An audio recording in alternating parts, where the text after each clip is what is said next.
আসসালামু আলাইকুম বন্ধুরা, কত না সুন্দর দেখা যাচ্ছে দেখেন। চৌদিক দিয়ে সবুজ শ্যামল, বিলের মধ্যে কিছু পানি হয়ে গেছে। তো এটা হলো আমার নিজের গ্রামের বাড়ি। খুবই সুন্দর লাগে। সকালবেলা আপনাদের সাথে শেয়ার করলাম, কত সুন্দর দূরে থেকে দেখা যাচ্ছে। এই যে বিলের মধ্যে পানি হয়ে গেছে, কত খাল বিল, এখন খুব সুন্দর লাগছে। যেদিকে তাকাবেন এদিকে সবুজ শ্যামল সোনার বাংলাদেশ। এই যে বিলের মধ্যে কিছু পানি হয়ে গেছে, এখন বর্ষা সিজন তো, এখন পানি হয়ে গেছে। তারপর আপনাদের সাথে শেয়ার করলাম বন্ধুরা। সবাই ভালো থাকবেন, সবার জন্য দোয়া রইল। খুব সুন্দর লাগছে, এটা আমার নিজের গ্রামের বাড়ি। আমি দাঁড়িয়ে আপনাদের সাথে শেয়ার করলাম এই জায়গাটা নিয়ে।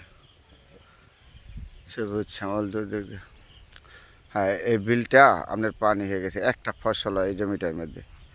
এটা আমার নিজের বাড়ির পাশে দাঁড়িয়ে আপনাদের সাথে কথা বলছি। সবাই ভালো থাকবেন বন্ধুরা, সবার জন্য দোয়া রইল। যেদিকে তাকাবেন এদিকেই সুন্দর, সুন্দরের কোনো শেষ নাই বইলা। আবার যখনই আমি আসি আমার নিজের জন্মভূমি থেকে, তখনই আপনাদের সাথে আমি শেয়ার করি ভালো মন্দ নিয়ে। যেখানে সুন্দর জায়গা আছে, এই মাটি থেকে আমি জন্ম হয়ে গেছি। এটা হলো আজ আমার জন্মভূমি জায়গা। তা আমি আজকে আবার গ্রামের বাড়ি আসছি, তো আসার পর আপনাদের সাথে শেয়ার করলাম। কত না সুন্দর, তার শেষ করা যাবে না বললাম। আসলে গ্রামের একটা আলাদা একটা অবদান আছে, গ্রামের আলাদা পরিবেশ, চলাফেরা। এই যে হয়েছে, দেখুন, শেষ করা যাবে না গ্রামের অবদান। তারপর আপনাদের সাথে শেয়ার করলাম বন্ধুরা। আজকে আমার নিজ গ্রামের বাড়ি আইসা তোমার সুন্দর জায়গা আছে, যেদিকে তাকাবেন এদিকে সবুজ শ্যামল। তার নাম দিয়েছে সোনার বাংলাদেশ।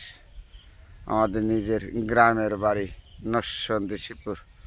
আপনাদের সাথে সকালবেলা শেয়ার করলাম বন্ধুরা। সবাই ভালো থাকবেন, সবার জন্য দোয়া এবং শুভকামনা রইল।